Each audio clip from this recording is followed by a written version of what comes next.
Hello, my name is Tim Lord. I'm the Chairman of the Trustees of the British Horse Society and have been since last July. I want now to introduce our Vice Chairman and Chairman of the Nominations Committee, Sally McCarthy, who's going to tell you more about the exciting opportunities where many of you can become a trustee of the British Horse Society. Hi everyone, my name's Sally McCarthy, so I'm one of the trustees that sits on the Nominations Committee this year. I'm a new trustee that was elected on last year and then went on as Vice Chairman of the BHS as well. So we're here today to tell you a little bit about the Nominations Committee and the whole process if you want to put yourself forward and apply to be a trustee, which I would obviously thoroughly recommend to help the charity. So the time commitment as a trustee is initially it's a 3-year term if you're elected. So elected trustees do a 3-year term and then they can stand for re-election again. So they can do 2 terms up to 6 years, so a 3-year term and then a 3-year term again. The application process and things for it is all fairly self-explanatory now online, so there's a whole section of the website detailed over to the nominations process.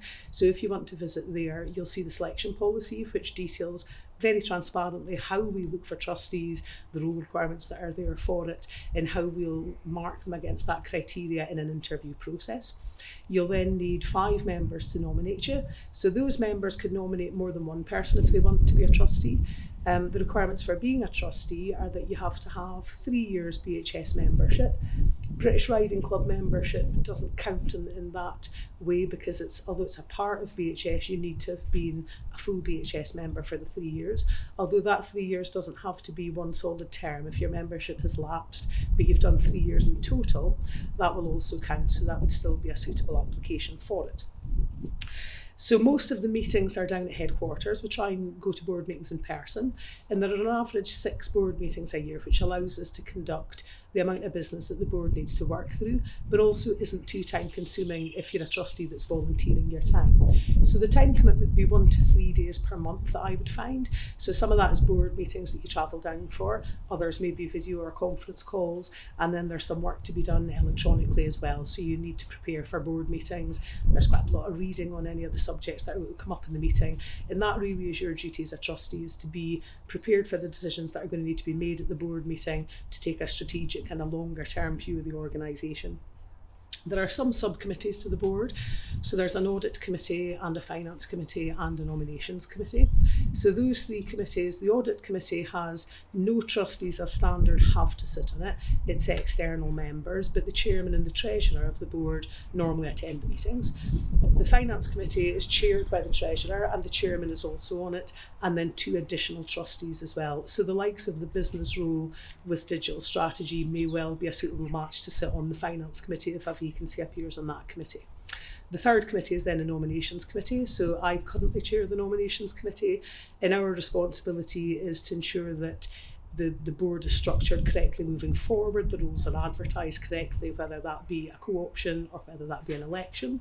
So there's 3 elected roles this year coming up. So our job was to create the selection policy, which we decided this year we wanted online so that members could look through it and see the selection policy that we were following to select trustees. We then have nomination forms and things online as well that we've all been through with the senior staff and things at headquarters.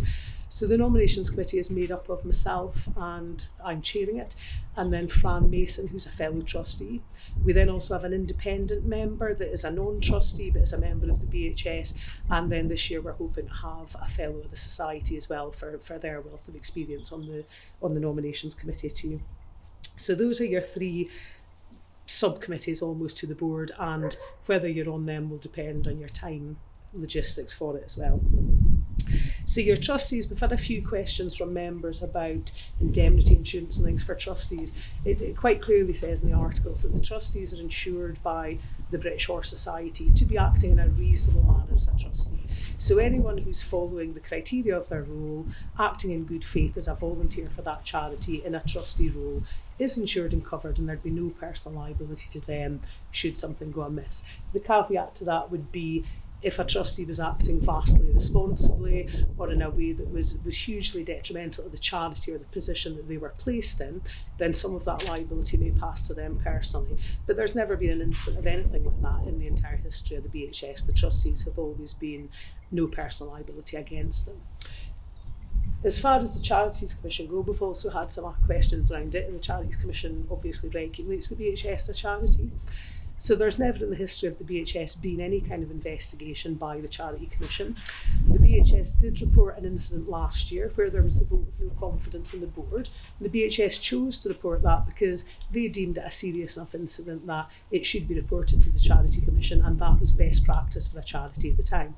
So the Charities Commission looked into it, didn't open an investigation, and closed the case fairly promptly with the information it had from the British Horse Society.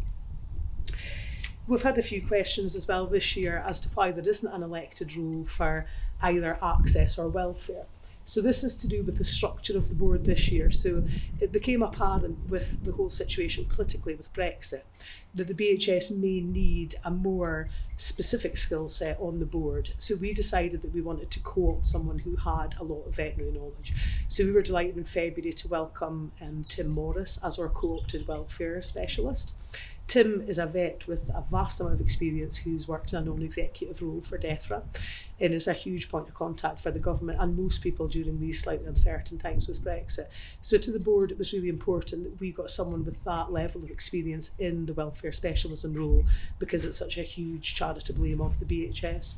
So from the access point of view, Diane Tranter is currently our access specialist trustee and she's stepping down in the summer after her second third year term. Diane's done a vast amount of work for the charity and been a hugely successful trustee. And we'd look to the projects that are coming up that were more access related. So obviously the 2026 deadline is a huge thing for the BHS. It's a massive charitable aim for us to improve access and safe access.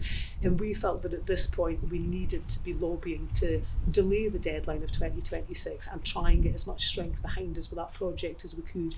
So we've decided this year to co-opt a trustee with a specialism in lobbying, with good government relations, that has good long strategy making skill sets, that will hopefully be a huge advantage to that role and to promote the 2026 extension if we can get it.